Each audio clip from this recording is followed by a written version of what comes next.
صحابہ کہتے ہیں کہ بخار اتنا شدید تھا کہ آدمی آپ کو ہاتھ نہیں لگا سکتا تھا،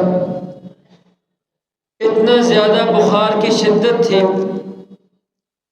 آپ صلی اللہ علیہ وسلم مسجد نبوی کے اندر تشریف لائے اور ظہر کی نماز پڑھائی۔ پھر اس کے بعد آپ منبر پہ بیٹھے اور آپ نے ایک خطبہ ارشاد فرمایا۔ یہ خطبہ آپ کا آخری خطبہ تھا۔ وفات سے 5 دن قبل ظہر کی نماز کے بعد منبر رسول صلی اللہ علیہ وسلم پہ بیٹھ کے خطبہ ارشاد فرمایا اور فرمایا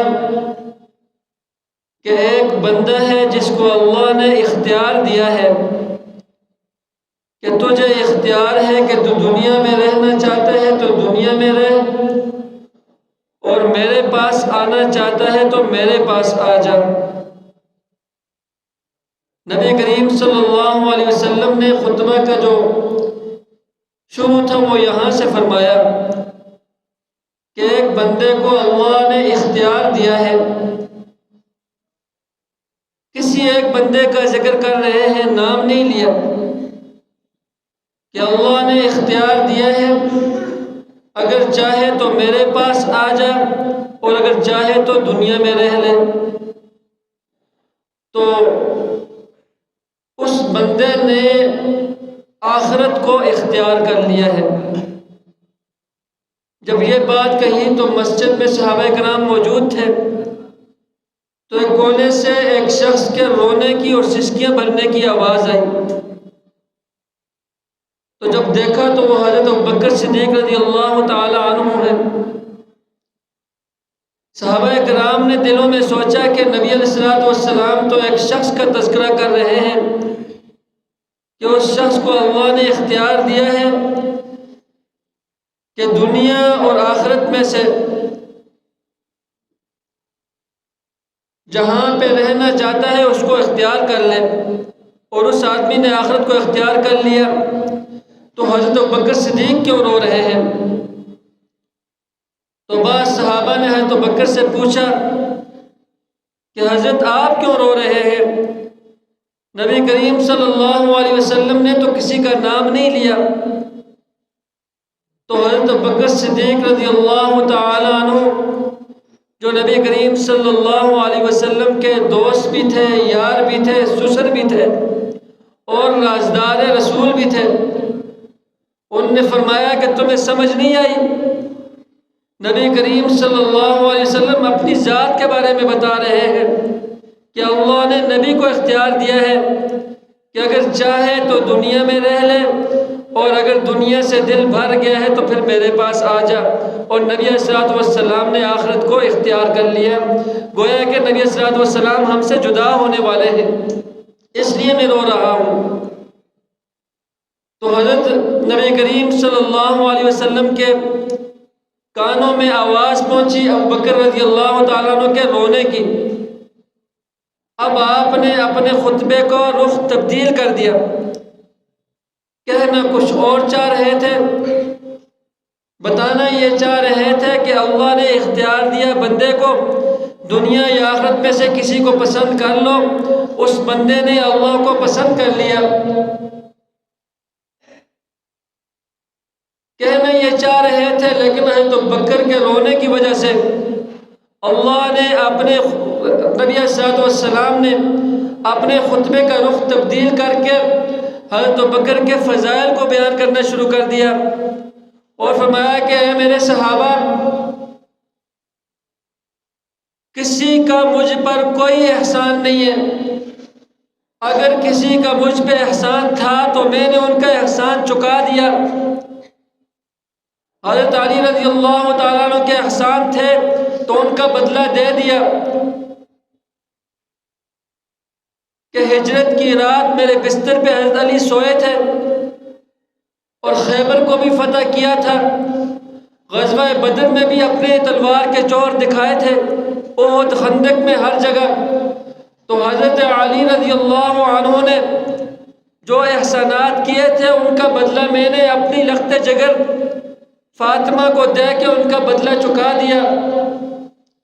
حضرت عثمان ذی النورین کے بھی مجھ پر بڑے احسانات تھے، لیکن اپنی 2 لخت جگر 2 بیٹیاں ان کے نکاح میں دے کے ان کا بدلہ بھی چکا دیا۔ تو اب آپ میں سے کوئی بھی ایسا نہیں بچا جس کا میرے ذمہ کوئی احسان ہو سوائے ابوبکر صدیق کے، کہ ان کے مجھ پر احسانات ہیں۔ میں نے کوشش کی تھی ان کے احسانات کو چکانے کی، لیکن نہیں چکا سکا۔ اللہ آخرت میں اللہ سے لے کے ان کے احسانوں کا بدلہ چکاؤں گا۔ تو یہ ہے تو ابوبکر صدیق رضی اللہ تعالی عنہ۔ پھر اس کے بعد فرمایا لو كنت متخذا في الارض خلیلا، اگر مجھے اجازت ہوتی، اگر میں چاہتا کہ دنیا میں سے کسی کو اپنا خلیل بناؤں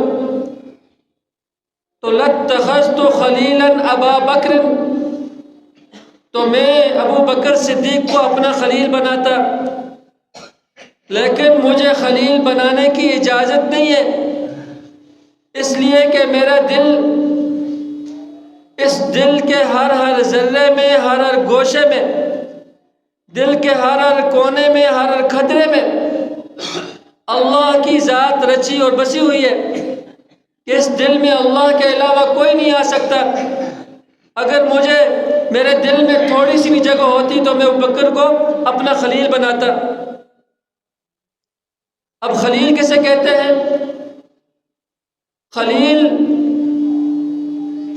جماعت انبیاء میں، انبیاء علیہ السلام کی جو قدسی جماعت ہے، اس پوری جماعت میں آدم علیہ السلام سے لے کر نبی کریم صلی اللہ علیہ وسلم تک صرف ایک ہی خلیل ہے، اور وہ ہے حضرت ابراہیم علیہ السلام۔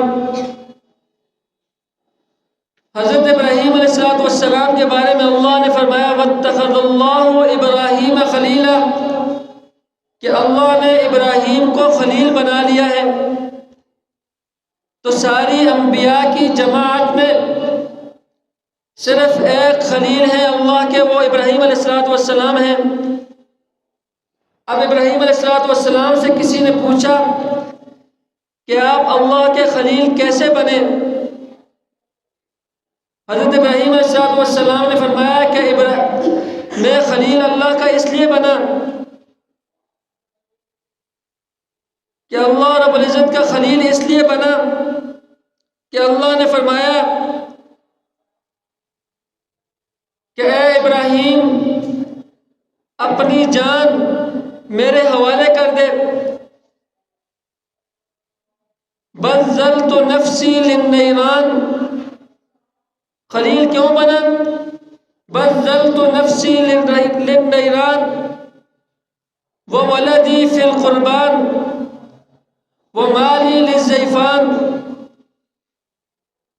میں نے 4 کام کیے کہ اللہ نے مجھ سے میری جان کا مطالبہ کیا تو میں نے اپنی جان خرچ کر دی آگ میں۔ بذلت للنیران کہ میں نے اپنی جان کو آگ کے حوالے کر دیا۔ اللہ نے مجھ سے جان مانگی تھی، میرے رب نے مجھ سے جان مانگی تھی، میں نے اپنی جان آگ کے حوالے کر دی۔ تو دیکھو اللہ نے جان مانگی، ابراہیم نے آگ کے حوالے کر دی۔ نبی کریم صلی اللہ علیہ وسلم نے بھی ابوبکر سے جان مانگی تھی تو انہوں نے بھی اپنی جان حاضر کر دی غار ثور میں۔ وہ 3 دن اور 3 راتیں جو غار ثور میں گزری تھی مشقت والی، تو کہتے ہیں اللہ نے جان مانگی ابراہیم سے، انہوں نے جان حاضر کر دی نار میں، اور ابوبکر صدیق رضی اللہ تعالیٰ عنہ سے جان مانگی نبی علیہ السلام نے تو انہوں نے جان حاضر کر دی غار میں۔ اور دوسرا اللہ نے مجھ سے مانگا مال، کہ اپنا مال میرے حوالے کر دے، تو حضرت ابراہیم علیہ السلام نے اپنا سارا مال مہمانوں کے حوالے کر دیا، وَمَالِي لِلضَّيْفَانِ، اور تیسرا وَوَلَدِي فِي الْقُرْبَانِ، اللہ نے اپنے ابراہیم سے، اپنے خلیل سے اولاد مانگی، بیٹا مانگا، تو انہوں نے پیش کر دیا حضرت اسماعیل علیہ السلام کو، وہ جو میں اور آپ قربانی کرتے ہیں۔ تو یہ ابراہیم علیہ السلام اللہ کے خلیل ہیں۔ خلیل کیوں بنے؟ اس کی پہلے وجہ بتائی کہ اللہ نے جان مانگی تو میں نے دے دی، اللہ نے ولد لڑکا مانگا تو میں نے اسماعیل کو پیش کر دیا۔ اب نبی کریم صلی اللہ علیہ وسلم نے اپنے خلیل سے یعنی حضرت بکر سے اولاد مانگی تو انہیں عائشہ پیش کر دی، عائشہ کی قربانی دی نبی صلی اللہ علیہ وسلم کے لیے، اور حضرت اسماء رضی اللہ تعالیٰ عنہ عنہا کی قربانی دی۔ وہ جب ہجرت کے سفر میں چلے گئے، نبی علیہ السلام اور حضرت بکر صدیق پیچھے سے ابو جہل حضرت صدیق اکبر کے گھر میں آیا، آ کے حضرت اسماء کو تھپڑ مارا، اس زور سے مارا کہ ان کے گال پھٹ کے دانت گر پڑے، کانوں کی بالیاں نیچے گر پڑی، اور لہو لہان لاتوں سے، گھونسوں سے، مکوں سے بہت شدید ترین اس نے حضرت اسماء پہ ظلم کیا رضی اللہ عنہ پہ۔ جب وہ بے ہوش ہو گئی، ہوش میں آنے کے بعد انہوں نے فرمایا کہ ابو جہل جتنا چاہے مار لے، مجھے پتہ ہے میرا باپ ابو بکر کہاں پہ ہے، لیکن تجھے نہیں بتاؤں گی۔ یہ ہے اولاد کی قربانی۔ پھر حضرت اسماء رضی اللہ تعالیٰ جب کھانا تیار کر کے غار ثور میں گئی اپنے والد کے لیے اور حضرت محمد صلی اللہ علیہ وسلم کے لیے، تو ان کی حالت دیکھ کے ابو بکر سمجھ گئے کہ اس نے مار کھائی ہوئی ہے۔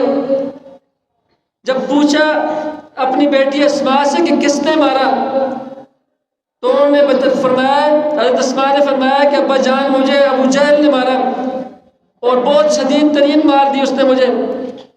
پوچھنے یہ چاہ رہا تھا کہ محمد و ابو بکر کہاں ہیں، لیکن میں نے ان کو نہیں بتایا۔ تو ابراہیم علیہ السلام نے فرمایا کہ میں خلیل کیوں بنا کہ اللہ نے مجھ سے جان مانگی، میں نے اپنی جان آگ میں حوالے کر دی، پھر مجھ سے لڑکا مانگا، میں نے اپنا لڑکا پیش کر دیا اسماعیل، اور پھر نبی علیہ السلام نے جو فرمایا کہ لو کنت متخذا فی الارض خلیلا، اگر مجھے اجازت ہوتی زمین پہ خلیل بنانے کی تو لاتخذت ابا بکر خلیلا، تو میں حضرت بکر کو اپنا خلیل بنا لیتا۔ دوسری وجہ کہ حضرت بکر نے بھی اپنی جان غار میں دی